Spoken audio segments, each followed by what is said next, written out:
नमस्कार साथियों, जय हिंद। मैं अमित सर आप सभी का तहे दिल से स्वागत करता हूं भारतीय संविधान की इस नई सीरीज में, जिसका नाम है historical background of the Indian constitution, भारतीय संविधान की ऐतिहासिक पृष्ठभूमि। आज इस वीडियो लेक्चर में हम जानेंगे कि भारतीय संविधान जो कि 1950 में पूर्ण रूप से लागू हुआ था, इसके बनने में क्या प्रक्रिया रही, इसके बनने से पहले की स्थितियां क्या रही थी। जो आज संविधान हमें दिखता है, जिसमें वर्तमान रूप में लगभग 450 के लगभग अनुच्छेद हैं, लेकिन ये जो संविधान दिखता है इसकी जड़ें बहुत अंदरूनी है। इस संविधान की जड़ें बेहद पुरानी, बेहद प्राचीन है। तो साथियों, आइए देखते हैं इस वीडियो लेक्चर में कि कैसे हमारे भारतीय संविधान के बनने से पहले की जो पृष्ठभूमि, जो बैकग्राउंड रहा है, उसके बारे में प्रकाश डालते हुए उसको गहराई से समझते हैं। साथियों, ये जो वीडियो लेक्चर है ये भारतीय संविधान की ऐतिहासिक पृष्ठभूमि, हिस्टोरिकल बैकग्राउंड का भाग 1 है, पार्ट 1। वीडियो बहुत बड़ा हो जाएगा, इसलिए इसको हमने दो टुकड़ों में, दो हिस्सों में बांट करके आप लोगों के सामने प्रस्तुत करा है, ताकि आपको भी देखने में समस्या ना हो। इसलिए आइए देखते हैं भारतीय संविधान के हिस्टोरिकल बैकग्राउंड के पार्ट 1 की इस वीडियो लेक्चर को। सबसे पहले हमें समझना पड़ेगा कि दो स्थितियां रही है। साथियों, वो दो स्थितियां क्या रही थी?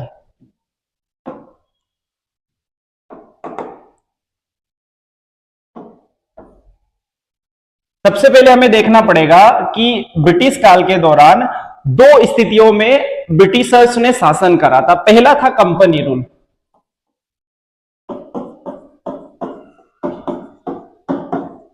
कंपनी रूल जो है वो हम मेनली देखते हैं 1773 से लेकर के 1858 के गवर्नमेंट ऑफ इंडिया एक्ट तक हम बात करते हैं। साथियों, इसमें कंपनी का शासन रहा, कंपनी ने शासन करा।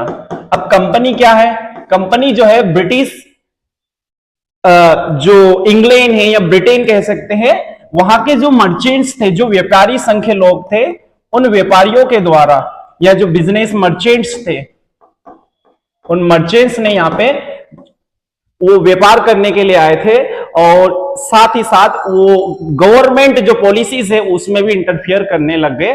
तो बेसिकली हम उसको कंपनी रूल कहते हैं।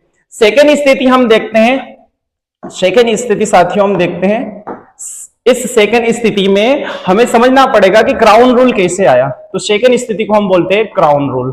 क्राउन रूल में क्या हुआ? जो ब्रिटेन की गवर्नमेंट है, ब्रिटिश जो सरकार है, उसने कंपनी से सीधा जो शासन है अपना हस्तांतरित कर लिया, उसको ट्रांसफर कर लिया, और कहा कि भाई कंपनी अब तुम रहो छुट्टी पे, या हमारे साथ तुम काम कर सकते हो, लेकिन अब शासन कौन करेगी? वहां की जो सरकार है, ब्रिटिश सरकार, यानी कि वहां की जो विक्टोरिया महारानी थी उस दौरान, वो शासन करेगी। तो क्राउन रूल जो है 1858 से, जब गवर्नमेंट ऑफ इंडिया एक्ट आता है, 1858 का गवर्नमेंट ऑफ इंडिया एक्ट, इससे लेकर के 1947 के भारतीय जो इंडिपेंडेंस एक्ट है, इंडियन इंडिपेंडेंस एक्ट, जिस एक्ट के माध्यम से हमें स्वतंत्रता मिलती है। हालांकि लॉर्ड माउंटबेटन योजना में ये प्रस्ताव होता है, लेकिन इस एक्ट में उसको और डिटेल में जो है प्रस्तावित करके हमें प्रोविजन, प्रावधान बता दिए जाते हैं।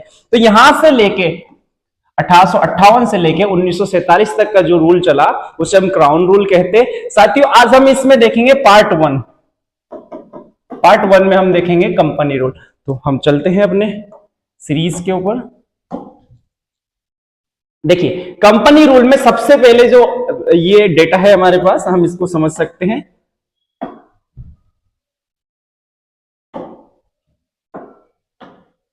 कंपनी रूल जो चला हमारा, वो चला 1773 के रेगुलेटिंग एक्ट से लेके 1858 के गवर्नमेंट ऑफ इंडिया एक्ट तक। इसमें क्या है? इस दौरान स्थितियां रही ह्यूज करप्शन की स्थिति रही, and financial mesh in the East India company. जो कंपनी थी, ईस्ट इंडिया कंपनी के जो कर्मचारी थे, जो एम्प्लॉइज थे, उनमें काफी भ्रष्टाचार हो चुका था।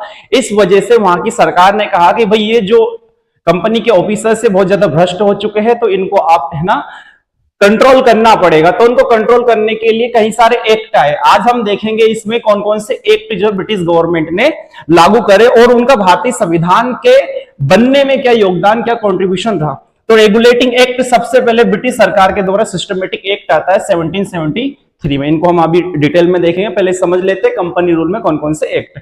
उसके बाद में पिट्स इंडिया एक्ट आता है 1784 में। उसके बाद में चार्टर एक्ट आते हैं हर 20 साल की अवधि में, 20 ईयर्स की अवधि में 4 चार्टर एक्ट आते हैं।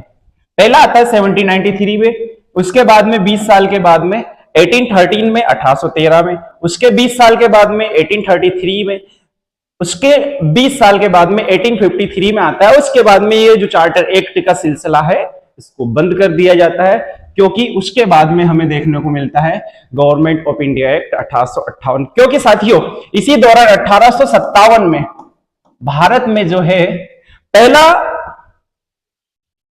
जो विद्रोह या यूं कहे रिवोल्ट 1857 की क्रांति शुरू कर दी जाती है। इस वजह से लगभग 1 साल तक जो है ये क्रांति चलती है और उसके बाद में गवर्नमेंट ऑफ इंडिया एक्ट वहां की ब्रिटिश सरकार के द्वारा भारत में भेजा जाता है। और उस एक्ट के माध्यम से सबसे इंपॉर्टेंट जो काम होता है वो होता है कि कंपनी रूल को खत्म कर दिया जाता है और क्राउन रूल को शुरू या लागू कर दिया जाता है। साथियों आगे हम समझते हैं इसमें। उसके बाद में गवर्नमेंट ऑफ इंडिया एक्ट आया 1858 में, ये हम देख चुके हैं। तो इतने एक्ट आए, कब आए? ये कंपनी रूल के दौरान। अब आगे हम बात करते हैं, सबसे पहले बात करते हैं हम रेगुलेटिंग एक्ट। दरअसल था क्या ये? तो साथियों ये जो एक्ट है ये ब्रिटिश सरकार के द्वारा, ब्रिटिश कंपनी के द्वारा भेजा गया या ब्रिटिश सरकार के द्वारा मेनली कंपनी के लिए भेजा गया, एक कंपनी को कंट्रोल करने के लिए ब्रिटिश गवर्नमेंट ने भेजा पहला सिस्टमेटिक एक्ट था, जिसे हमने कहा 1773 का रेगुलेटिंग एक्ट। रेगुलेट का मतलब क्या होता है साथियों? रेगुलेट का मतलब होता है नियंत्रित करना, या यूं कहें विनियमित करना, विनियमित करना।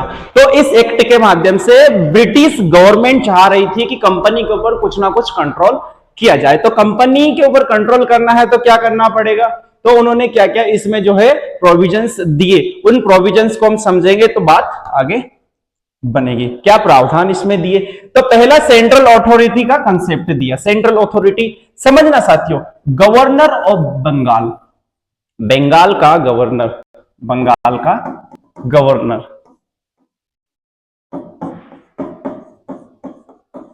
बंगाल का गवर्नर, भाई ये क्या चीज है? तो ध्यान रखना है, पहली बार वारेन हेस्टिंग नाम से एक व्यक्ति होते हैं, उनको गवर्नर जनरल ऑफ बंगाल। साथियों ध्यान रखना, अभी ये सिर्फ गवर्नर जनरल ऑफ बंगाल है, इसके बाद गवर्नर जनरल ऑफ भारत भी बनाए जाते हैं इंडिया, वो मामला अलग है, वो जब हम विलियम बेंटिंग को देखेंगे। लेकिन ये गवर्नर जनरल ऑफ बंगाल बनाए गए, ओके। और इसके माध्यम से जो अन्य प्रेसिडेंसीज थी उन प्रेसिडेंसीज के ऊपर कंट्रोल किया गया। Council majority rule, governor general को ये पावर दी गई, okay, could only vote in case of tie. जब कोई कंफ्यूजन रहेगा तो सिर्फ गवर्नर जनरल वोट डाल सकता है और उस डिसीजन को अपने अकॉर्डिंग ले सकता है और सॉल्यूशन कर सकता है। Decisions by the majority. Supreme court की स्थापना पहली बार भारत में कलकत्ता में, वर्तमान कोलकाता, कलकत्ता में फोर्ट विलियम, ब्रिटिश जजेस sent to administrate British law 1774, यानी कि 1774 में, 1774 में भारत में सर्वोच्च न्यायालय सुप्रीम कोर्ट की स्थापना उस दौरान कलकत्ता में की जाती है और इसमें लगभग 4 जजेस होते हैं। कंपनी डिसिप्लिन, कंपनी को डिसिप्लिन करने के लिए भी इसमें प्रोविजन था। किसमें प्रोविजन था? Regulating act. क्या? कंपनी के लोग, भाई हमें पता है कि बहुत ज्यादा भ्रष्ट हो चुके, करप्टेड हो चुके, और ये भारत के जो भी राजा है, जो प्रिंसली स्टेट्स के जो भी नवाब है, उन राजा महाराजाओं से, राजा रजवाड़ाओं से क्या ले रहे हैं? बहुत ज्यादा घूस ले रहे हैं, बहुत ज्यादा करप्शन के रूप में गिफ्ट्स वगैरह ले रहे हैं। तो कंपनी के ऊपर कंट्रोल करना बेहद जरूरी था, इसलिए ब्रिटिश गवर्नमेंट ने रेगुलेटिंग एक्ट 1773 को पास करा और कंट्रोल करने की पहली बार कोशिश करी। कि अब भाई आप इसको इस तरीके से भी समझ सकते हैं कि कहीं ना कहीं ब्रिटिश गवर्नमेंट का भारत को गुलाम बनाने का प्लान 1773 से लगभग स्टार्ट हो गया। शुरू में वो धीरे धीरे से कुछ ना कुछ पावर जो है गवर्नमेंट के कंट्रोल में लेते जाते हैं और बाद में अंततः 1858 में कंप्लीटली डिक्लेयर कर देते हैं कि अब यहाँ पे जो कंपनी का रूल कंप्लीटली फिनिश हुआ और क्राउन का रूल 1858 से स्टार्ट हुआ। ये अंदरूनी रूप से हम समझ सकते हैं। आगे हम देखते हैं क्या स्थिति है रेगुलेटिंग एक्ट में, इसके बारे में हम तो साथियों आगे देखते हैं। रेगुलेटिंग एक्ट में company retain territory, so it was regulation not nationalisation. हमें यह समझना है कि ये रेगुलेशन था, यानी कि विनियमन करना था, कंट्रोल करना था। कंपनी कंट्रोल करना चाह रही है, किसी भी प्रकार का नेशनलाइजेशन लागू नहीं कर रही है, यानी कि कोई राष्ट्र नहीं बना रही, लेकिन हाँ थोड़ा बहुत कंट्रोल कंपनी कर रही। Company kept possessions but under supervision. Company possessions तो रखे, क्षेत्र वगैरह रखे, लेकिन कंट्रोल में रखे, रेगुलेशन में रखे, पूरी तरह से उनको अपने कब्जे में नहीं करा। अब इसके साथियों हम इफेक्ट देखते, क्या प्रभाव पड़े और इसका क्या महत्व रहा। तो इसके प्रभाव क्या रहे और इसका क्या महत्व रहा। तो पहली चीज तो हमें यह देखना है कि ब्रिटिश गवर्नमेंट के द्वारा कंपनी जो भारत में आई थी, ब्रिटिश ईस्ट इंडिया कंपनी, उसके ऊपर नियंत्रण करने के लिए पहली बार सरकार, ब्रिटिश सरकार के द्वारा भेजा गया पहला एक्ट था ये 1773 का रेगुलेटिंग एक्ट। पहली चीज तो यह हमें समझनी है। First step of British parliament British government की बात हो रही है।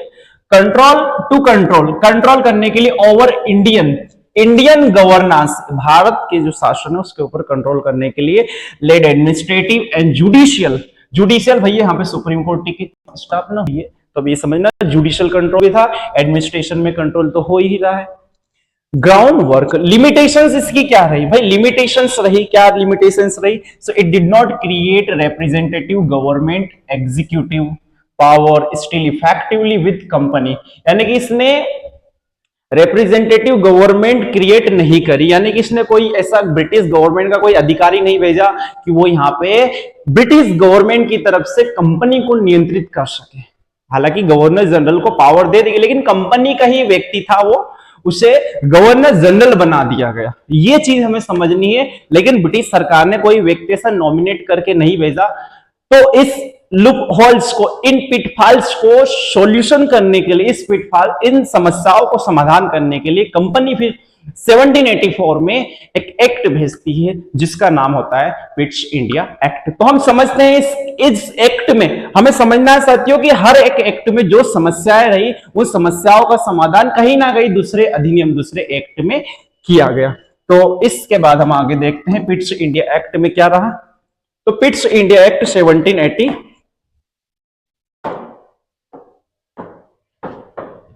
पिट्स इंडिया एक्ट, उस दौरान जो वहां के प्रधानमंत्री है उन्हीं के नाम से ही ये एक्ट पास होता है। 1784 में इस एक्ट को भारत में भेजा जाता है। प्रोविजंस क्या है, इसके प्रावधान क्या है। सो डुअल सिस्टम, भाई डुअल सिस्टम माने क्या, इसने पहला तो बोर्ड ऑफ कंट्रोल बनाया नियंत्रण करने के लिए, और दूसरा बनाया बोर्ड ऑफ डायरेक्टर्स। पहली चीज क्या बनाई साथियों, पहली बनाई बोर्ड ऑफ कंट्रोल, दूसरा बनाया बोर्ड ऑफ डायरेक्टर्स। अब हमें समझना है कि कैसे ब्रिटिश गवर्नमेंट धीरे धीरे नियंत्रण करती जा रही है। बोर्ड ऑफ कंट्रोल और बोर्ड ऑफ डायरेक्टर्स, और काम अब बढ़ जाएंगे कि कंपनी का कंट्रोल करने का काम अलग हो गया और डायरेक्शंस का काम अलग हो गया। सो ये पॉलिटिकल अफेयर्स के लिए हो गया बोर्ड ऑफ कंट्रोल, यानी कि जो पॉलिटिकल एक्टिविटीज है उन पॉलिटिकल एक्टिविटीज को कंट्रोल करने के लिए कौन होगा, बोर्ड ऑफ कंट्रोल। और जो बाकी कमर्शियल एक्टिविटीज है उसके लिए बोर्ड ऑफ डायरेक्टर्स रहेगा। तो कमर्शियल एक्टिविटीज को कंट्रोल करने के लिए, जो वाणिज्य, जो व्यापार से संबंधित जो गतिविधियां हैं, उन गतिविधियों को नियंत्रित करने के लिए बोर्ड ऑफ डायरेक्टर्स की स्थापना कर दी, या यूं कहे क्रिएशन कर दिया, उनको बना दिया। Continued commercial functions. अब आगे हमें समझना है जो बोर्ड है, बोर्ड किसकी बात हो रही है, बोर्ड ऑफ कंट्रोल की बात हो रही। Board could supervise company civil and military administration, company के सिविल मामलों में और जो सैन्य संबंधी है मिलिट्री एडमिनिस्ट्रेशन में बोर्ड को ये पावर थी कि वो पर्यवेक्षण कर सकता है, सुपरविजन कर सकता है। एंड फाइनेंस एंड पॉलिटी में भी, यानी कि जो कंपनी है उसके फाइनेंस में, उसकी पॉलिसीज में, उसके एडमिनिस्ट्रेशन में, मिलिट्री एडमिनिस्ट्रेशन हो गया, सिविल एडमिनिस्ट्रेशन हो गया, कुल मिलाकर के हमें ये समझना है कि जो बोर्ड ऑफ कंट्रोल है इसको बहुत ही ज्यादा पावरफुल बना दिया। Board of control, it was a very powerful, कह सकते एक ऑर्गेनाइजेशन या इंस्टीट्यूट था जो ब्रिटिश गवर्नमेंट ने इस पिट्स इंडिया नामक एक्ट में बनाया था। इसके क्या प्रभाव पड़े ये तक देख लेते हैं। इसका इफेक्ट था so marked formal split, formal split मतलब कि इसने फॉर्मली दो हिस्सों में दो अलग अलग संस्थाओं को डिवाइड कर दिया। पहला हमने देखा बोर्ड ऑफ कंट्रोल और दूसरा हमने देखा board of directors. Companies commercial and state political affairs, company के कमर्शियल और पॉलिटिकल अफेयर्स को डिवाइड कर दिया गया फॉर्मली। पहली चीज तो हमें ये देखना है। दूसरी इसकी लिमिटेशंस क्या है ये समझ लेते हैं कि भाई हर एक्ट लिमिटेड रहा है, लिमिटेड इन द सेंस कि वो इतना पावरफुल नहीं, आने वाले जो एक्ट है वो कहीं ना कहीं ज्यादा पावरफुल रहे हैं। जैसे हम देखेंगे 1909 का, 1919 का, 1935 का जो एक्ट है ये कहीं ज्यादा पावरफुल एक्ट रहे हैं, लेकिन यहाँ पे कहीं ना कहीं में बहुत ज्यादा लूपहोल्स, पिटफॉल्स रहे हैं। System of dual control, okay, causal friction, confusion between board of control and court of directors. ये तो एक बड़ी समस्या रही कि बोर्ड ऑफ कंट्रोल और कोर्ट ऑफ डायरेक्टर्स के बीच में कंफ्यूजन रहा इस बात को लेकर के कि भाई अब अलग अलग पावर डिवाइड कर तो भाई उनके काम को लेकर के भी समस्याएं होने लगी, कौन कैसा काम करे। हालांकि पॉलिटिकल अफेयर्स अलग बांट दिए गए हैं, कमर्शियल अफेयर्स अलग बांट दिए गए, लेकिन कहीं ना कहीं फ्रिक्शन जो को लेकर के, बंटवारे को लेकर, ये वो कहें कि बीच में जो स्प्लिट हो रही है वो इस वजह से एक लिमिटेशन हम कंसिडर कर सकते हैं। तो पिट्स इंडिया एक्ट में ये प्रोविजन रहा था। क्या प्रोविजन रहे थे? डुअल सिस्टम आया, board of control and board of directors. पहली बार board of directors and board of controls जो है ये पहली बार किस में आए? Pitt's India act 1784। आगे हम देखते हैं चार्टर एक्ट। भाई चार्टर एक्ट क्या चीज है तो हमें समझना है साथियों। चार्टर एक्ट ब्रिटिश गवर्नमेंट के द्वारा 4 एक्ट भेजे गए थे। 1793 में भेजा गया था, उसके बाद में पहला 1793, दूसरा इसी के 20 साल के बाद में 1813, उसके बाद में 1833, उसके बाद में 1853।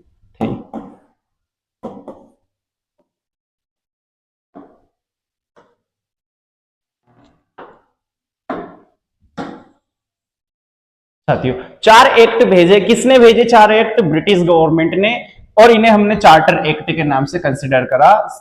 1793, 1813, 1833 और 1853। आगे हम देखते हैं चार्टर एक्ट 1793। अब हम ये समझना है कि 1793 का जो चार्टर एक्ट था इसके क्या प्रावधान है। तो पहले तो इसका बैकग्राउंड समझते हैं। देखिए इससे पहले 2 एक्ट आ चुके, कौन कौन से? रेगुलेटिंग एक्ट 1773 में आ चुका है। दूसरा हमारे पास पिट्स इंडिया एक्ट आ चुका है 1784 में। इनमें जो समस्याएं, जो लिमिटेशंस रही थी, उन समस्याओं का समाधान करने के लिए कहीं ना कहीं बाद में जो ये चार्टर नाम से जो एक्ट आते हैं हर 20 साल में, और इनमें अन्य अन्य प्रावधान है। पहला इसका बैकग्राउंड हम समझते हैं कि east India company charter granted by the British crown. British crown के द्वारा इसको परमिशन मिली, ग्रांट किया गया था, प्रदत्त किया गया था।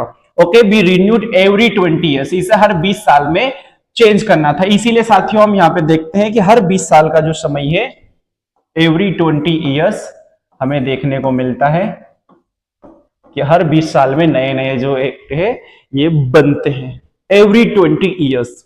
सो हर 20 साल में पहला तो प्रावधान ये था कि हर 20 साल में एक नया एक्ट, जिसे चार्टर एक्ट का नाम दिया जाएगा, और जिस दौरान, जिस साल में, जिस वर्ष में उसको लागू किया जाएगा उस वर्ष का उसमें नाम रहेगा। द प्रीवियस चार्टर, पहला चार्टर जो हमने देखा, हालांकि इन्हें एक्ट कहेंगे, 1773 रेगुलेटिंग एक्ट प्लस 1781 का एक्ट। हालांकि 1784 का एक्ट है, ये एक और एक्ट था, लेकिन उसकी हम जनरली बात नहीं कर रहे, हम 84 के एक्ट की बात कर रहे हैं। आगे head already okay brought the company under parliamentary control. पहले से हमने देखा कि 1784 का जो एक्ट है उसमें कंपनी को कंट्रोल में ले लिया गया है। कैसे ले लिया गया है? Board of control and board of directors की मदद से, मतलब खास तौर पे जो बोर्ड ऑफ कंट्रोल है उसकी मदद से, क्योंकि जो है वहां पे अब पॉलिटिकल अफेयर्स कंट्रोल में आने लग गए हैं। आगे क्या होता है? 1793 तक ब्रिटिश पार्लियामेंट क्या चाह रही थी? Wanted, British parliament wanted to review company's performance and renew its privileges. Company के परफॉर्मेंस की, कंपनी कैसे काम कर रही है भाई, कर रही है कि नहीं कर रही है, तो कंपनी के परफॉर्मेंस को रिव्यू करना चाह रही थी, जांचना चाह रही थी कि कंपनी क्या कर रही है, भ्रष्टाचार तो बहुत ज्यादा नहीं हो रहा है, कितना पैसा कमा रही है, कितना पैसा कहां से कमा रही है, इन सब चीजों के ऊपर, और कौन कौन से एडमिनिस्ट्रेटिव पॉलिसीज को कंट्रोल कर रही है ब्रिटिश गवर्नमेंट, ये चेक करना चाह रही थी किसके ऊपर? कंपनी के ऊपर। तो वो चार्टर एक्ट जो है 1793 को भारत में भेजते हैं, या इसमें कुछ प्रावधान के माध्यम से भारत को कंट्रोल करने की, मतलब ब्रिटिश कंपनी जो है उसको कंट्रोल करने की कोशिश की जाती है। इसके ऑब्जेक्टिव्स क्या थे, क्या उद्देश्य रहे इसके पीछे, क्या उद्देश्य?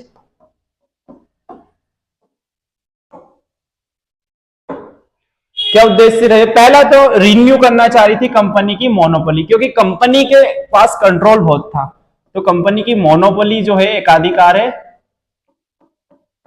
उसको कंट्रोल करना चाह रही, उसको रिन्यू करना चाह रही थी, या उसे लिमिट करना चाह रही थी। कौन? British government with India for another 20 years, यानी कि अगले 20 सालों तक ब्रिटिश जो कंपनी ईस्ट इंडिया कंपनी, उसको कंट्रोल करने का काम ब्रिटिश गवर्नमेंट के द्वारा किया जा रहा है। आगे हम बात करते हैं to consolidate and to continue the administrative and legislative system, कि भाई अब भारत में लेजिस्लेटिव सिस्टम भी हो, कानून बनाने का जो प्रावधान भी हम यहाँ पे कर दे, कहीं ना कहीं लेजिस्लेचर की अभी जो है प्रावधान रखने की बात करें कि एक लेजिस्लेचर हो, विधायिका हो, पार्लियामेंट भारत में स्टेब्लिश करे, या लेजिस्लेचर खासतौर पे जो भारत के लिए, कंपनी के लिए कानून बना सके, ये बात हो रही है। आगे to clarify power of the governor general. Governor general किसकी बात हो रही है भाई? बंगाल के गवर्नर जनरल की बात हो रही है।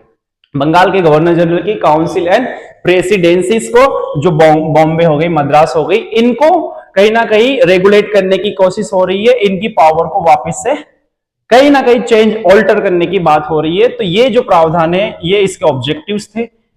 अब आगे हम बात करते हैं इसमें इसके क्या मुख्य प्रावधान रहे, तो मुख्य प्रावधानों के ऊपर हम आते हैं। 1793 के चार्टर एक्ट के क्या मुख्य प्रोविजंस रहे? तो मुख्य प्रोविजंस में साथियों पहला प्रोविजन था ईस्ट इंडिया जो कंपनी है, चार्टर ने रिन्यूड कर दिया अनदर 20 ईयर्स। हम पहले भी देख चुके हैं कि हर एक एक्ट में ये बात हो रही है, अगले 20 सालों तक चेंजेस जो रहेगा, और कंपनी को रूल रेगुलेट किया जाएगा किसके द्वारा?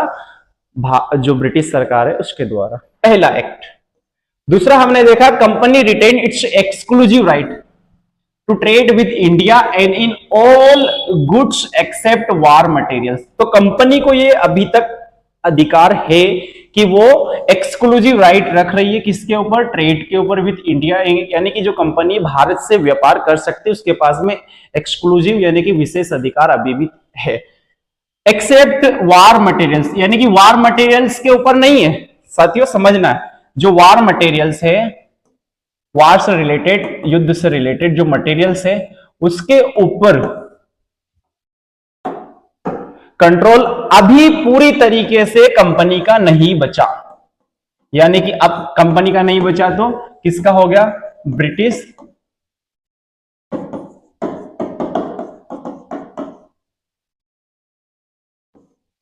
गवर्नमेंट का भी कुछ ना कुछ कंट्रोल यहां पे हो रहा है। किसमें? वार मटेरियल्स के सेलिंग के ऊपर।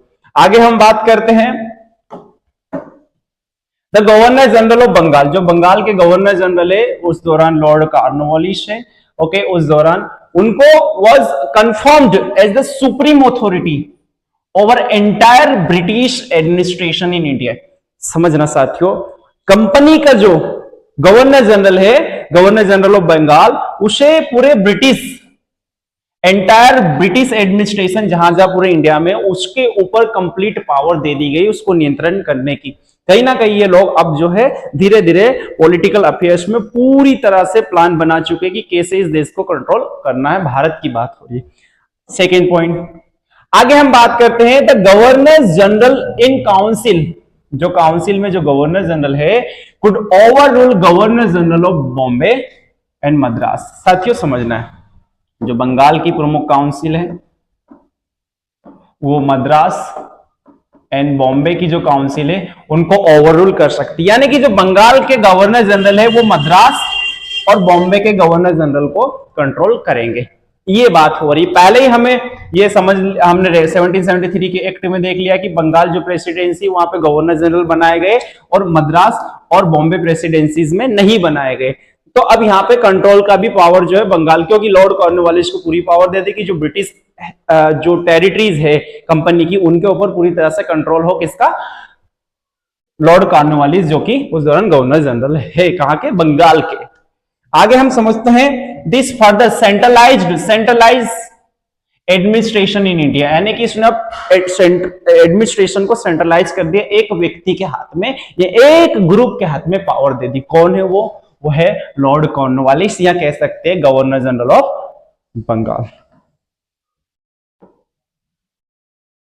आगे हम बात करते हैं साथियों, decisions were to be taken by majority vote.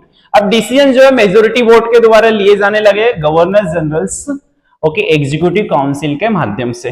Governor general की जो बंगाल के गवर्नर जनरल है उनकी जो एग्जीक्यूटिव यानी कि कार्यपालिका, वहां पे कौन कौन से लोग काम कर रहे हैं, तो उनमें जो लोग होंगे उनके द्वारा मेजोरिटी के बेस पे डिसीजंस लिए जाएंगे। तो ये भी कहीं ना कहीं एक कंपनी को कंट्रोल करने के लिए, क्योंकि भाई बंगाल की या जो वहां पे गवर्नर जनरल है उसकी एग्जीक्यूटिव के पास मेजोरिटी और डिसीजन लेने का अधिकार उसको है, तो बाकी प्रेसिडेंसीज को कंट्रोल किया जा सकता है। ये चीज हमें समझनी, किसके द्वारा, एकमात्र व्यक्ति कॉर्नवालिस या उसकी एग्जीक्यूटिव काउंसिल के द्वारा।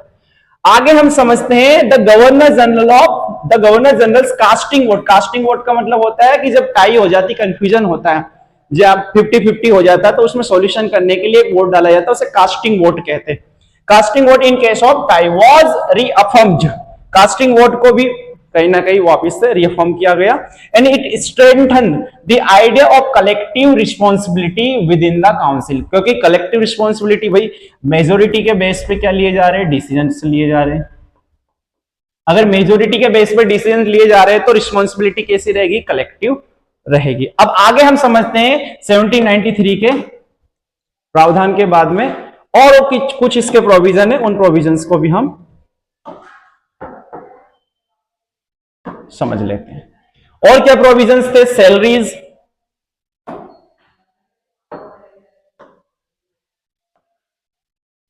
And allowances. जो सैलरी हुई, जो भत्ते हुए, उनमें भी companies officials in India were to be paid from Indian revenues. साथियों ध्यान रखना है, पहले कंपनी के रिवेन्यू से पे किया जाता था, अब कंपनी का रिवेन्यू जो है वो खत्म करके इंडियन रिवेन्यू यानी कि भारत के ही पैसे खर्च किए जाएंगे। कंपनी के पैसे, जो कंपनी ने जो पैसे कमाए उससे पैसे उन लोगों को, उन अधिकारियों को नहीं दिया जाएगा, इंडियन रिवेन्यू से पैसा दिया जाएगा। ये बात हो रही है, not from companies profit. Company के प्रॉफिट से पैसा नहीं दिया जाएगा, कंपनी जो पैसा कमा रही है उससे पैसा नहीं दिया जाएगा। तो पैसा कहां से दिया जाएगा, तो इंडियन रिवेन्यू से पैसा दिया जाएगा।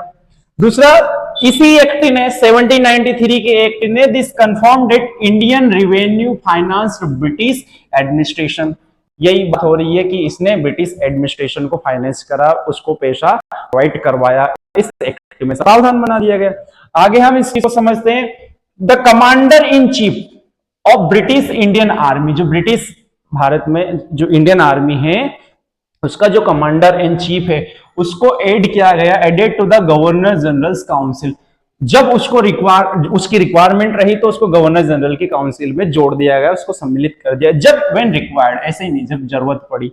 आगे brought military policy closer to the civil government, यानी कि जो मिलिट्री शासन है, मिलिट्री पॉलिसीज है, उसको सिविल गवर्नमेंट दोनों से एडजस्ट करा, उनको कनेक्ट करने की कोशिश इस एक्ट में की गई।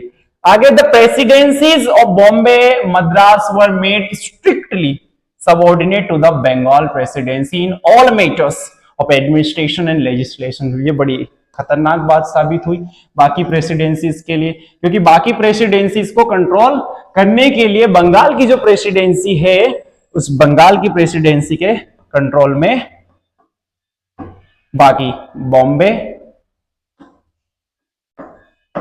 एंड मद्रास की प्रेसिडेंसी को उसके सबऑर्डिनेट रखा गया। तो ये चीजें हम देखते हैं। आगे हम बात करते हैं और इसका क्या प्रोविजन रहा।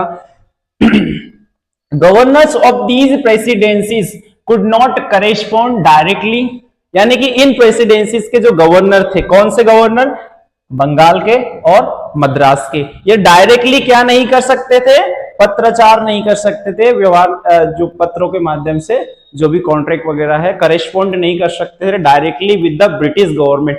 ये ब्रिटिश गवर्नमेंट से पहले तो डायरेक्टली बात कर सकते थे, लेकिन अब इस एक्ट में ये बोला कि उसको पहले किसके माध्यम से बात करनी पड़ेगी, बंगाल के गवर्नर जनरल। यानी कि भाई पहले तुम बात करो किससे, बंगाल के गवर्नर जनरल से। उसके बाद में जो बंगाल का गवर्नर जनरल है वो किससे बात करेगा, बंगाल का जो गवर्नर जनरल है वो बात करेगा ब्रिटिश गवर्नमेंट से। तो बंगाल के गवर्नर जनरल का कंट्रोल मद्रास और बॉम्बे प्रेसिडेंसीज के गवर्नर जनरल के ऊपर किया गया। इस एक्ट में ये चीजें हमें समझना है। आगे हम बात करते हैं 1793 के एक्ट के बाद में जो सेकेंड एक्ट जो है ब्रिटिश सरकार ने भेजा, उस एक्ट में हमें समझना है साथियों क्या प्रावधान रहे। तो पहले तो चार्टर एक्ट 1813 का बैकग्राउंड समझते हैं। 1813 में दूसरा एक्ट जो है, इसका बैकग्राउंड क्या है, ईस्ट इंडिया कंपनी की बात हो रही है। East India company charter was renewed, इस वापस से इसका चार्टर अगले 20 सालों के लिए रिन्यू कर दिया गया और 20 साल के लिए किसके द्वारा, ब्रिटिश पार्लियामेंट के द्वारा, ब्रिटिश सरकार वहां की जो संसद है उसके द्वारा इस चार्टर को अगले 20 सालों तक, यानी कि 1833 से लेकर के 1813 से लेकर के 1833 तक कंपनी वापस से जो है, जो लिमिटेड पावर है, धीरे धीरे कंपनी की पावर लिमिटेड की जा रही है। कंपनी जो है शासन आगे, शासन नहीं, कंपनी जो है बिजनेस वगैरह आगे कर सकती है, ट्रेड आगे कर सकती है। The previous renewed, the renewal was by the charter act of 1793, ये कोई काम की बात नहीं इतनी। 1813 there was growing British interest, अब government British interest in Indian trade and debates on the company's monopoly and missionary activities. आगे हमें समझना है साथियों कि जो कंपनी है उसको बहुत ज्यादा इंटरेस्ट आ रहा है बिजनेस को लेकर के, क्योंकि धीरे धीरे उसका व्यापार, उसका बिजनेस जो है अच्छा चल गया। जब उसका बिजनेस अच्छा चल गया तो उसको आ गया इंटरेस्ट, उसको ज्यादा पैसा कमाने का और लालच आ गया। तो वो जो बिजनेस है उसको एक्सक्लूसिवली मोनोपोलाइज कर रही है। मोनोपोलाइज मतलब अपना एकाधिकार उसके ऊपर करने की कोशिश कर रही है, पूरे बिजनेस सिस्टम को कंट्रोल करने की कोशिश की जा रही है। तो ये हमें समझना है। तो ब्रिटिश सरकार जो है इस ईस्ट इंडिया नाम की कंपनी को लगाम लगाने की कोशिश करती है अन्य एक्ट के माध्यम से 1813 में, और इसकी जो लगाम होती है उसको और खींच दिया जाता है, टाइट कर दिया जाता है, ताकि कंपनी ज्यादा पावरफुल और मनमाने ढंग से अपने बिजनेस सिस्टम को मोनोपोलाइज ना कर सके। आगे हम देखते हैं 1813 में क्या प्रावधान रहे, क्या provisions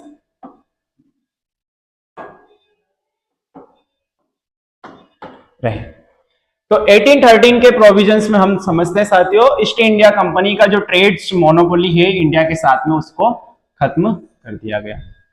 east India company trade monopoly ध्यान रखना साथियों, पूरी तरह से कंप्लीटली खत्म नहीं करी है, लेकिन मोनोपोली खत्म कर दी गई, यानी कि इसको लिमिटेड कर दिया है, इसको एबोलिश कर दिया है, एबोलिश कर दिया मोनोपोली को। उसके कुछ जगहों पे बिजनेस तो कर सकती है, ऐसा नहीं है कि पूरी तरह से उसको खत्म ही कर दिया। वो 1858 के एक्ट में होगा, यहां पे नहीं होगा। चलिए, कंपनी की मोनोपोली, हाउएवर ये समझना है इस लाइन को, however monopoly of trade with China and trade in tea was written, यानी कि चाइना के साथ में वो अभी तक ट्रेड कर सकती थी। किसमें? इन टी, चाय के साथ। जो चाय का व्यापार है चाइना के साथ, उसके ऊपर अभी उसकी मोनोपोली है। साथियों ध्यान रखना है, कंपनी की मोनोपोली है अभी भी चाइना के साथ टी के व्यापार में, लेकिन बाकी मोनोपोली उसकी खत्म कर दी गई है। Was written by the company, company के पास में चाइना के साथ ट्रेड करने की, चाइना के साथ भी ट्रेड करने में सिर्फ चाय के साथ, जो चाय का व्यापार है उसके साथ, टी का जो व्यापार है उसका। आगे private British traders were now allowed to trade with India. ये बड़ी इंपॉर्टेंट चीज है साथियों, इसको समझना है। जो वहां के जो दूसरे अन्य ब्रिटिश मर्चेंट्स थे यूरोप के या खासतौर पर ब्रिटेन के, उनको भी अलाउ कर दिया गया। They were also allowed to trade in India, यानी कि इंडिया में जो अन्य ब्रिटिश मर्चेंट हैं उनको भी अलाउ कर दिया गया, कंपनी के मर्चेंट्स के अलावा।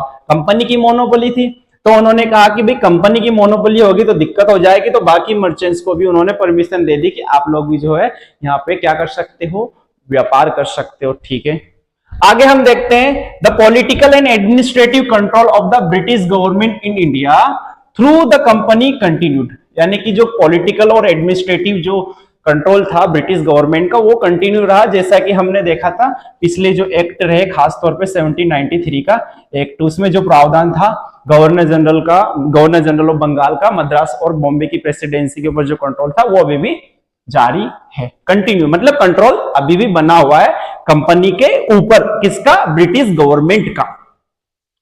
आगे हम साथियों देखते हैं governor general and the council.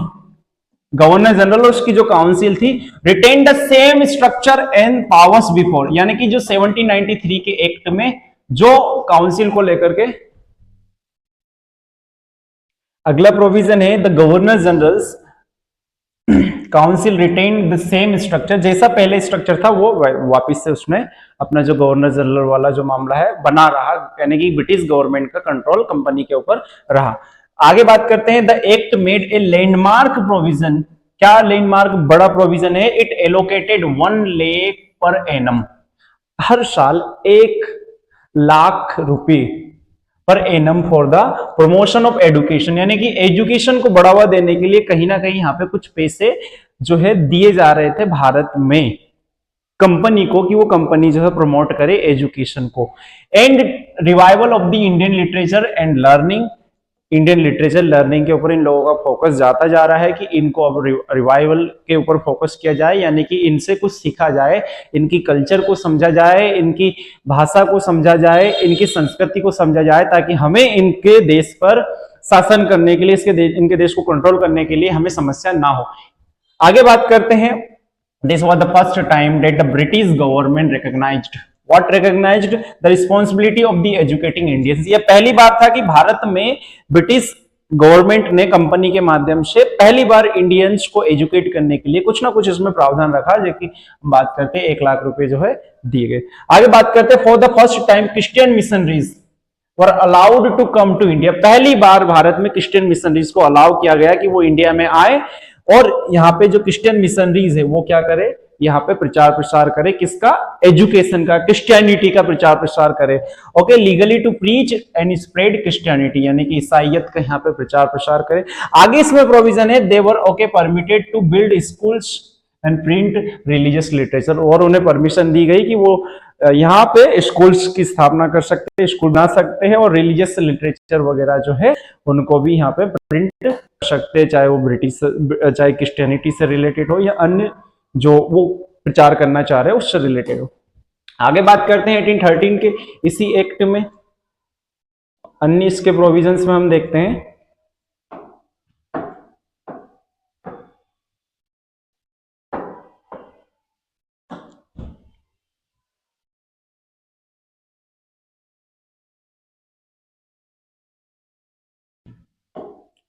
साथियों,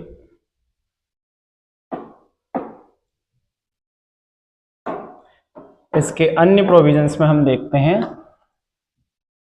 the local government in India, जो भारत की जो स्थानीय सरकार थी, लोकल गवर्नमेंट्स थी, उनको एम्पावर किया गया टू इम्पोज टैक्सेस, कि वो खुद भी टैक्सेस अपनी जो subject to the approval of the companies authorities in England, यानी कि जो लोकल गवर्नमेंट है, जो लोकल गवर्नमेंट है वो क्या कर सकती है, जो अपने एरिया में, अपने पर्टिकुलर एरिया में क्या कर सकती है, टैक्स इम्पोज कर सकती है। तो टैक्स इंपोज करने की जो लोकल गवर्नमेंट है उसको शक्ति दी गई कि वो जो लोकल गवर्नमेंट के जो अधिकारी है वो टैक्स इंपोज कर सकते हैं। आगे हम बात करते हैं द चार्टर एक्ट क्या करा। The charter of the company was renewed for 20 more years. ये बात तो हमने देखी है 1853 तक ये मामला चलता है, हर 20 साल में जो है रिन्यू किया जाता है, एवरी 20 ईयर्स। आगे बात करते हैं the British crown. British crown यानी कि वहां के मुख की बात हो रही, ब्रिटेन के राजा या रानी की बात हो रही। In the parliament maintained control over companies policies in India. अपना जो कंट्रोल है मेंटेन करा ब्रिटिश क्राउन ने और वो रिमेन रहा, मतलब लागू कंटिन्यू रहा। आगे दी एक्ट एंडेड। एक्ट ने क्या एंड कर दी, कंपनी ट्रेड मोनोपोली, कंपनी की trade monopoly enabling free trade for all British merchants with India accept T and China. मतलब टी का जो व्यापार था चाइना का वो तो बरकरार इसलिए हम देख चुके हैं, लेकिन बाकी मर्चेंट्स को परमिशन मिल गई कि वो भारत में आकर के व्यापार कर सकते हैं। आगे हम बात करते हैं the act clearly established that the territories in India were under the sovereignty of the British crown not merely possessions of the company. पहले जो एक्ट थे खास तौर पे पिट्स इंडिया एक्ट 1784, उसमें हमने देखा कि यहाँ पे जो एरियाज थे वो पोसेशंस इन इंडिया कहलाने लगे थे, लेकिन अब जो है इस एक्ट में पोसेशंस के अलावा सॉवरेनिटी भी यानी कि जो संप्रभुता भी जो है ब्रिटिश क्राउन की कंट्रोल होने लगी भारत की टेरिटरीज के ऊपर, यानी कि पोसेशंस से सॉवरेनिटी की ओर जो है पावर को ट्रांसफर कर दिया गया, कंट्रोल ज्यादा पावरफुल हो रहा है। आगे बात करता है एक्ट आगे बात करता है दी एक्ट अलाउड। क्या चीज अलाउ कर दी कंपनी को कि वो कलेक्ट कर सकती taxes and revenues in India to meet the administrative expenses and military cost. यानी कि जो मिलिट्री है, मिलिट्री की जो कॉस्ट है, जो खर्चा हो रहा है उसको उसकी भरपाई करने के लिए भारत से जो है रिवेन्यू कौन कलेक्ट कर सकती है, कंपनी। तो कंपनी को ये पावर भी मिल गई यहाँ पे।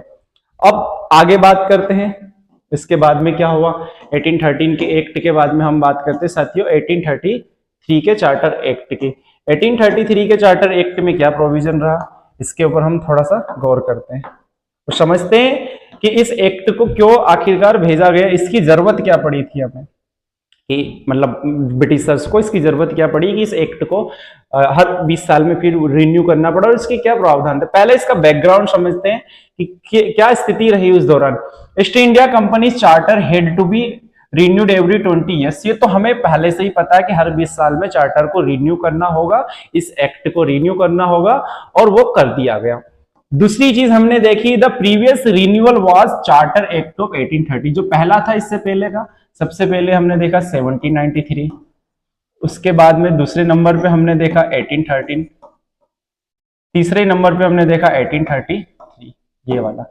आगे इसके बाद में 1853 में नया लागू किया जाएगा। आगे द प्रीवियस रिन्यूअल हो गया, उसके बाद में the 1813 by 1813 Britain had experience. क्या एक्सपीरियंस करा, इंडस्ट्रियल रिवॉल्यूशन जो है 19th century 18th 19th century में ब्रिटेन में इंडस्ट्रियल रिवॉल्यूशन चल रही है।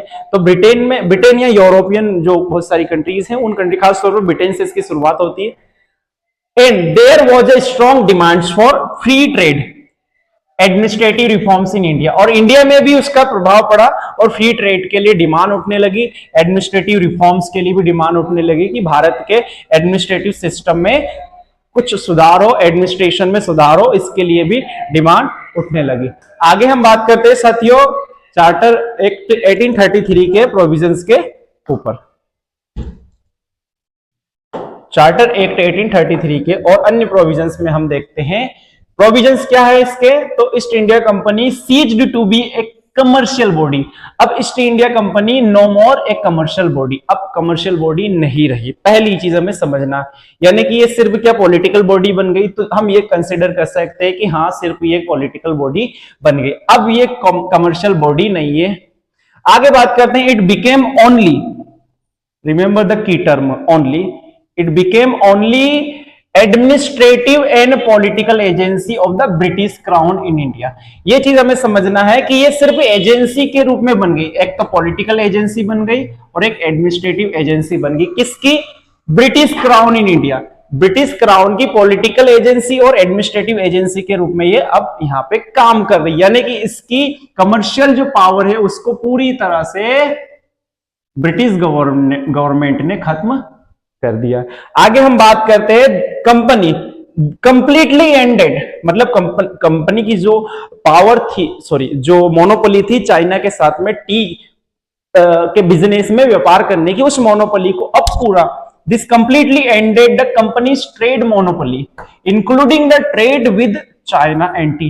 तो हम जो बात कर रहे थे 1813 के चार्टर एक्ट में कि कंपनी जो है वो शासन जो कर रही थी, सॉरी फ्रेंड्स, कंपनी जो ट्रेड कर रही थी चाइना के साथ टी में, अब वो पूरी तरह से कंप्लीटली एंड कर दिया और बाकी जो बिजनेसेस में भी कर रही थी उसको जो अब कमर्शियल बॉडी से पूरी तरह से खत्म करके पॉलिटिकल एंड एडमिनिस्ट्रेटिव एजेंसी, और किसके कंट्रोल में? ब्रिटिश गवर्नमेंट, ब्रिटिश क्राउन के कंट्रोल में, ब्रिटिश पार्लियामेंट के कंट्रोल में। तो कंपनी की जो मोनोपोली है वो पूरी तरह से एंड हो चुकी है। आगे बात करते हैं, the company now ruled India purely on behalf of the British crown, not as a trading corporation. अब कंपनी कोई ट्रेडिंग कॉर्पोरेशन नहीं है कि वहां के जो मर्चेंट्स है वो यहाँ पे अपने मनमाने ढंग से, अपने स्वेच्छाचारी रूप से यहाँ पे बिजनेस कर रहे, ट्रेड कर रहे, नहीं। अब कंपनी ब्रिटिश कंट्रोल में रह करके यहाँ पे बिजनेस कर रही है, तो गवर्नमेंट के बिहाफ पे या ब्रिटिश क्राउन के बिहाफ पे जो अब यह प्योरली काम कर रही है, कौन? East India company. आगे हम बात करते हैं the governor general of Bengal. ये बड़ी इंपॉर्टेंट चीज है, हमें समझना है कि जो बंगाल के गवर्नर जनरल थे उस दौरान कौन है साथियों? उस दौरान है लॉर्ड विलियम बेंटिक। कौन है? लॉर्ड विलियम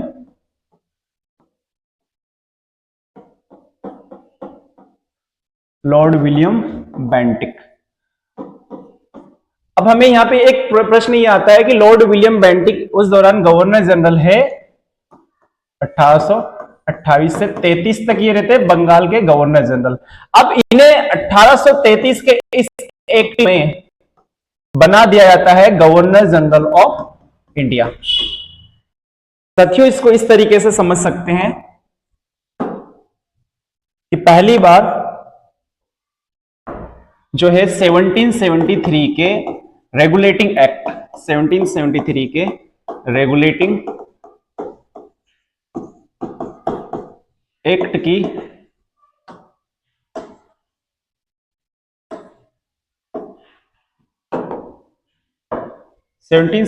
के रेगुलेटिंग एक्ट की मदद से पहली बार भारत में गवर्नर जनरल ऑफ बंगाल का पद, गवर्नर जनरल ऑफ बंगाल का पद जो है वो आता है।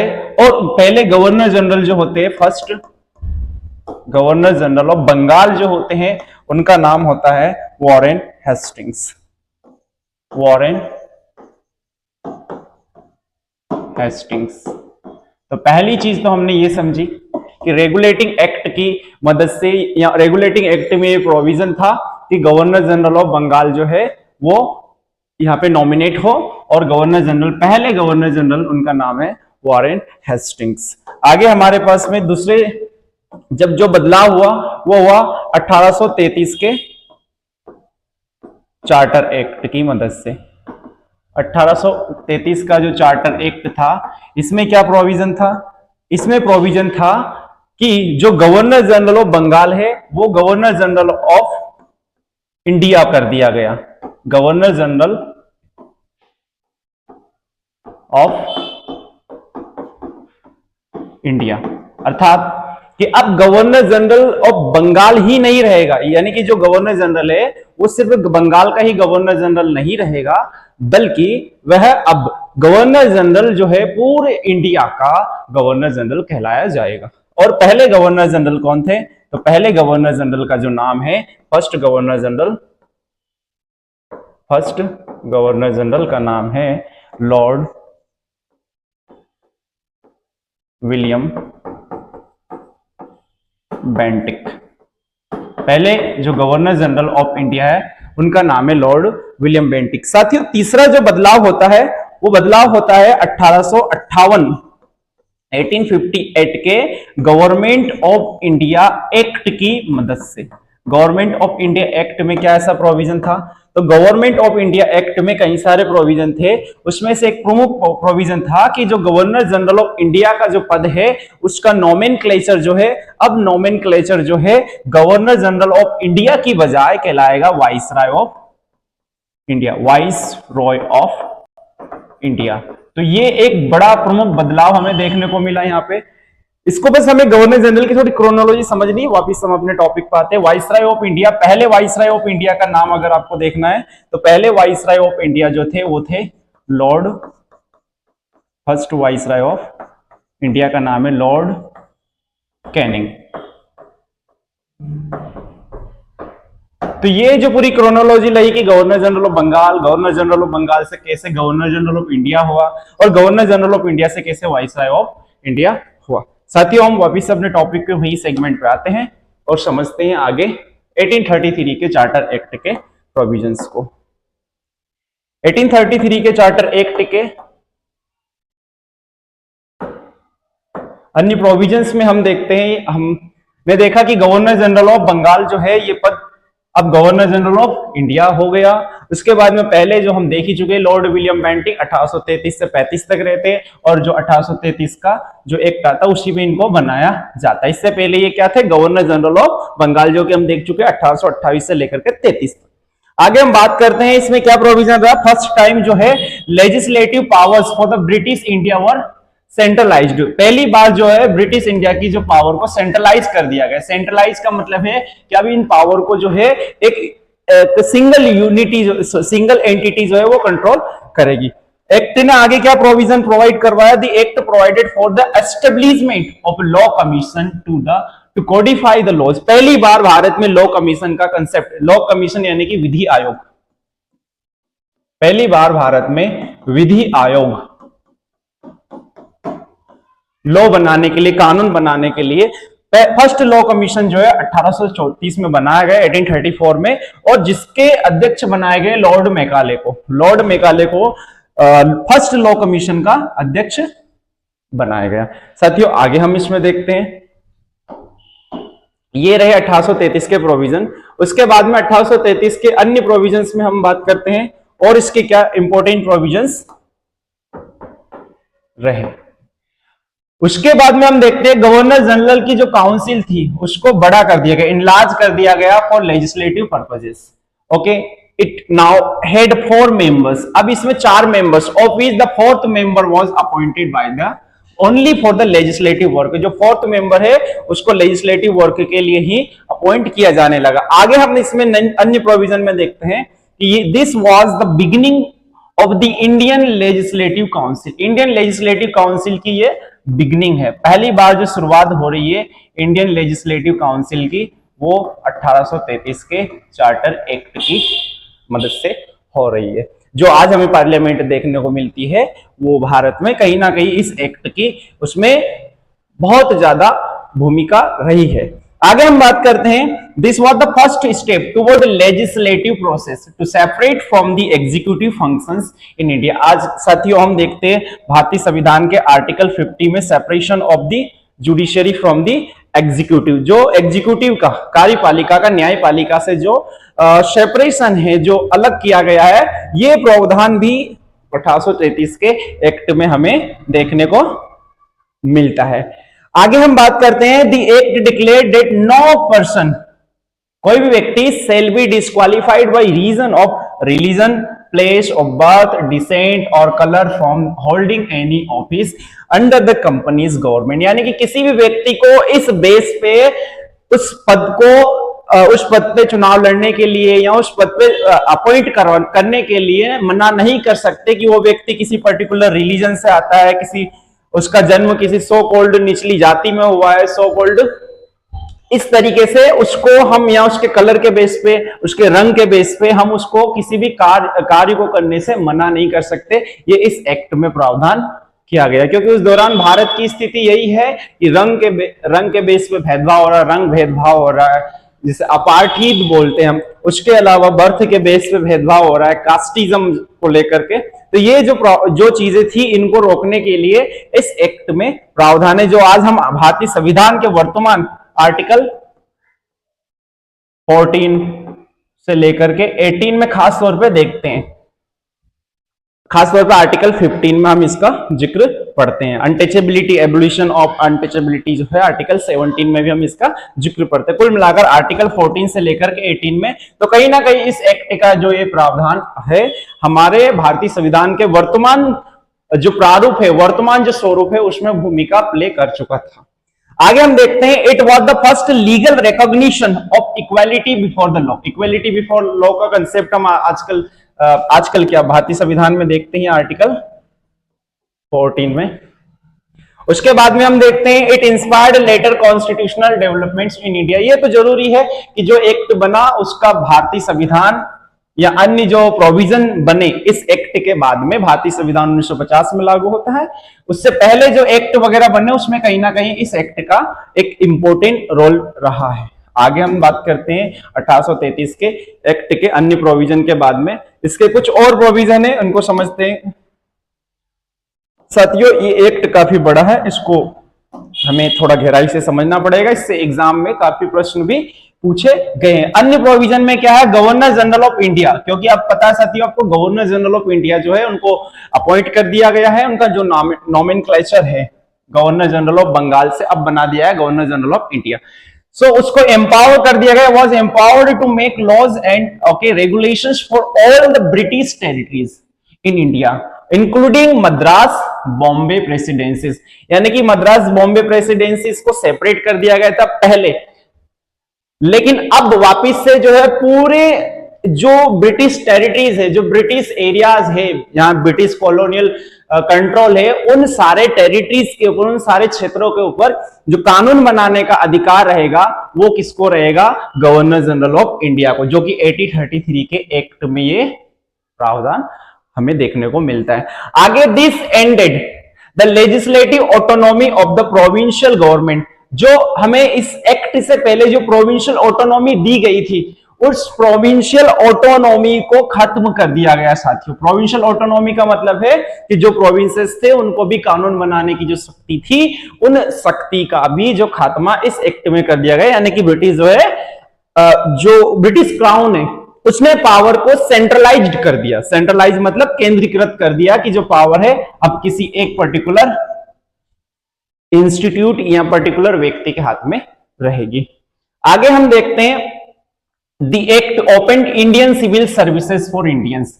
यानी कि पहले भारतीयों के लिए सिविल सर्विसेज का कोई प्रावधान नहीं था, इस एक्ट ने सिविल सर्विसेज जो इंडियंस के लिए ओपन कर दी। लेकिन हमें यह समझना है ये जो एक्ट है पूरा चल नहीं पाया कंप्लीटली, और सिविल सर्विसेज ओपन तो इस एक्ट ने प्रावधान तो प्रोवाइड करवाया लेकिन कंप्लीटली चल नहीं पाया। लेकिन हमें कहीं ना कहीं देखना है कि इंडियन सिविल सर्विसेज को पहली बार प्रावधान रखने वाला जो एक्ट है 1833 का एक्ट,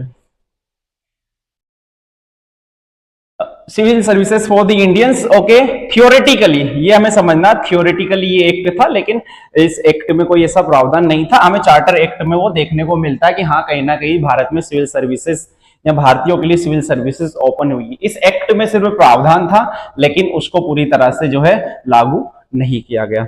आगे देखते हैं, the governor general of India in council was given control over the revenue military and civil affairs of all provinces. जितने भी प्रोविंसेस थे उनके रिवेन्यूज के ऊपर, उनके मिलिट्री पावर के ऊपर, उनके सिविल अफेयर्स के ऊपर गवर्नर जनरल ऑफ इंडिया को पावर दे दी गई, और गवर्नर जनरल ऑफ इंडिया जो है उन पावर को कंट्रोल कर रहे हैं। साथियों ये रहा 1833 का एक्ट। अब आगे हम बात करते हैं 1853 का एक्ट।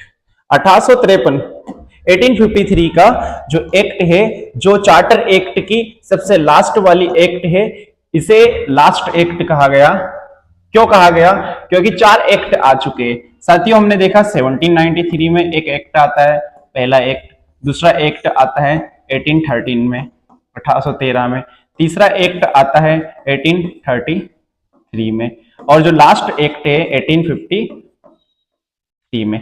तो ये जो 4 एक्ट आए इन्हें हमने कहा चार्टर एक्ट। क्या कहा साथियों? Charter act. ये हर 20 ईयर्स की गैप में आ रहे थे। अब ये लास्ट वाला एक्ट है, इसके बाद में हम आगे देखते हैं। So background, so the East India company charter had to be renewed every 20 years, ये हमें पता था।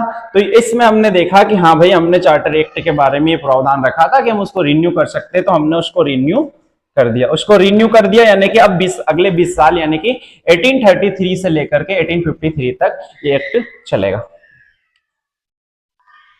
आगे मतलब 1853 में फिर एक्ट आगे द प्रीवियस चार्टर जो था 1833 का, वो सेंट्रलाइज्ड कर दी उसने एडमिनिस्ट्रेशन को, and ended the companies commercial monopoly. ये हमने देखा कि जो पूरी तरह से चाइना के साथ में जो टी का व्यापार था उसको भी पूरी तरह से एंड कर दिया, प्रोविंशियल ऑटोनॉमी को भी एंड कर दिया, और ब्रिटिश क्राउन जो है उसने पावर को सेंट्रलाइज्ड कर दिया था गवर्नर जनरल ऑफ इंडिया का नोमेनक्लेचर देकर, और गवर्नर जनरल ऑफ इंडिया को बहुत ज्यादा पावरफुल बना करके।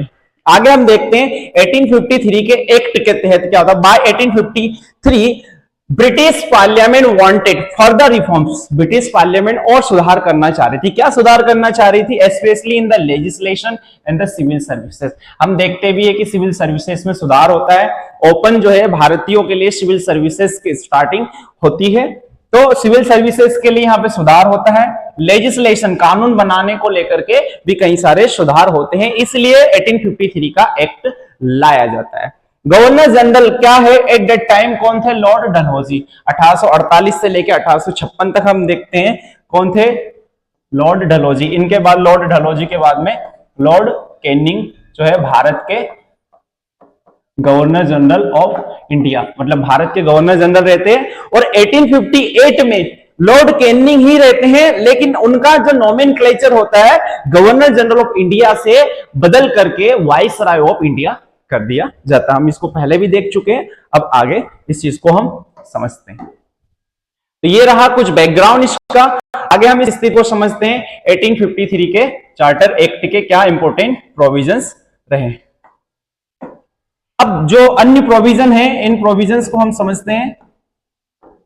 ठीक है, तो प्रोविजन जो है पहले जो प्रीवियस एक्ट रहे उससे हट करके इस एक्ट में कुछ अन्य चीजें थी जो हमें ध्यान रखनी है। वो इंपॉर्टेंट चीजें क्या है? 1853 did not fix any period of the companies rule. आगे कंपनी का रूल इसने फिक्स नहीं करा। हमने देखा कि जो पहले चार्टर एक्ट थे उन्होंने एवरी 20 ईयर्स, हर 20 साल के लिए टाइम जो है उसको फिक्स कर दिया था, लेकिन इस एक्ट ने टाइम को फिक्स नहीं करा। पहली चीज ये समझनी। आगे दूसरी चीज हमें देखनी है, this meant that East India company would rule in India only at parliament's discretion, not autonomically for 20 more years. यानी कि इसमें इसका जो सीधा सा अर्थ ये है कि अब ब्रिटिश जो कंपनी है ईस्ट इंडिया कंपनी, वो पार्लियामेंट के डिस्क्रिशन, पार्लियामेंट के हिसाब से काम करेगी, खुद के हिसाब से काम नहीं करेगी। क्योंकि अगर 20 साल की उसको परमिशन दी हुई हो तो वो उसके हिसाब से काम करेगी, लेकिन अब इसमें 20 साल की परमिशन का कोई प्रावधान नहीं है। इसका मतलब ये समझ सकते हैं कि अब ब्रिटिश ईस्ट इंडिया कंपनी को पूरी तरह से खत्म करने का, एबोलिश करने का जो है काम चल रहा है। और वो हम 1857 की क्रांति के बाद जो एक्ट आता है 1858, उस एक्ट में हमें देखने को मिलता है कि ब्रिटिश ईस्ट इंडिया कंपनी जो है ब्रिटिश क्राउन, ब्रिटिश पार्लियामेंट के द्वारा पूरी तरह से खत्म कर दी जाती है।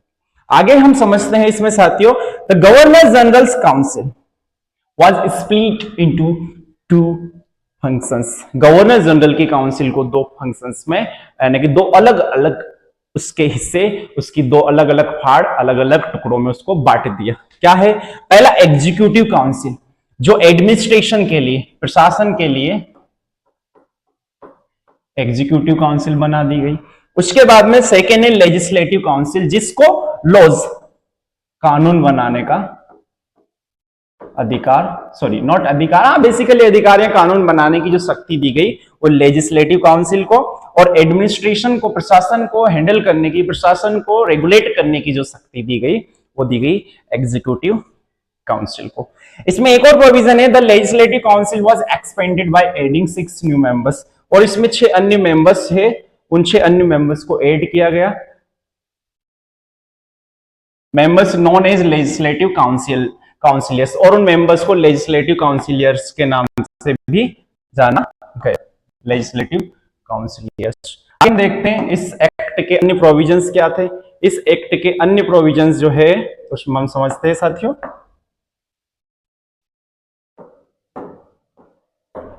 Okay, so the act ended companies patronage system appointment nomination, यानी कि कंपनी के पैट्रोनेज सिस्टम को खत्म करने का काम किया था 1850, ठीक है।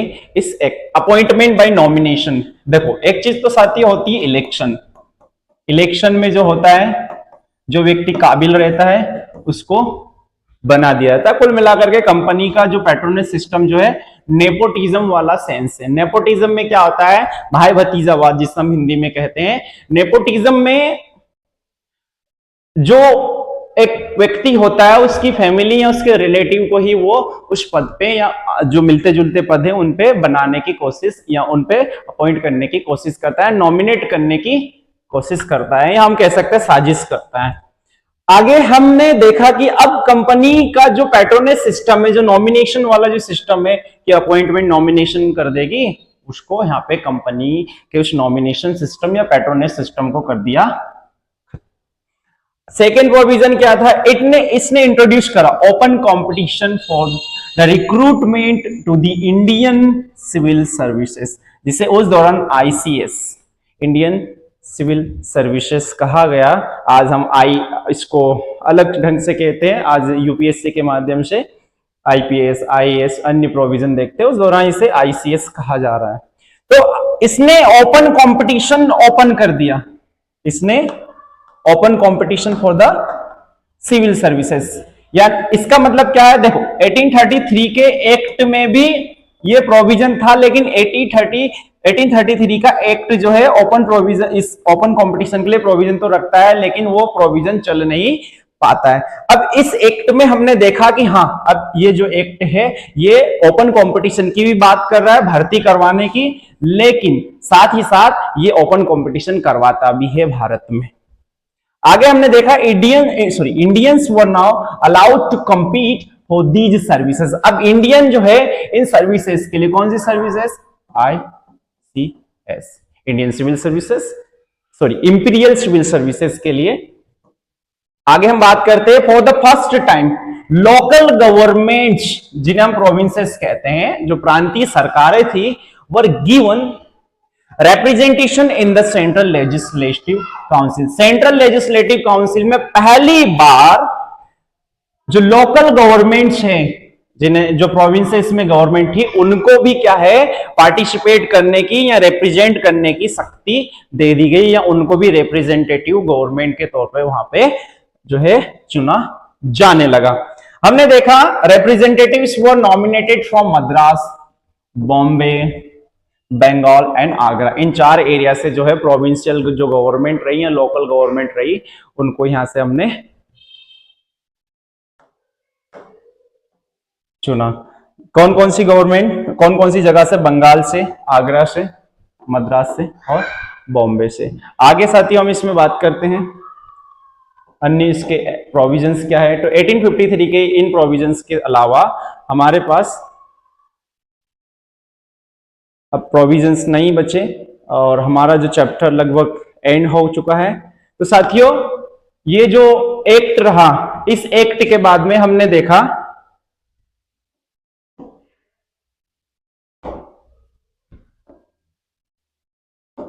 कि 1853 का जो एक्ट है, इसके बाद में हमारे पास आता है 1858 का गवर्नमेंट ऑफ इंडिया एक्ट। अब गवर्नमेंट ऑफ इंडिया एक्ट जो है, हम जो पार्ट 2 है हिस्टोरिकल बैकग्राउंड के बारे में उसमें पढ़ेंगे, लेकिन इससे पहले हमें समझना है कि 1853 जो है लास्ट एक्ट है कंपनी रूल का, कंपनी रूल। और कंपनी रूल कब से कब तक चला, तो कंपनी रूल चला 1773 से 1858। 1858 में कंपनी रूल खत्म हो जाता है और कौन सा रूल लागू हो जाता है, ब्रिटिश क्राउन का रूल। तो ये जो एक्ट है इसके बारे में हम पार्ट 2 में पढ़ेंगे। अगर साथियों आपको वीडियो लेक्चर अच्छी लगी हो तो इसे लाइक करें, इसे आपने देखा इसके लिए आपका बहुत बहुत धन्यवाद। और अगर आप चैनल पर पहली बार नए आए हैं तो इसे सब्सक्राइब करना मत भूलिएगा। Thank you very much.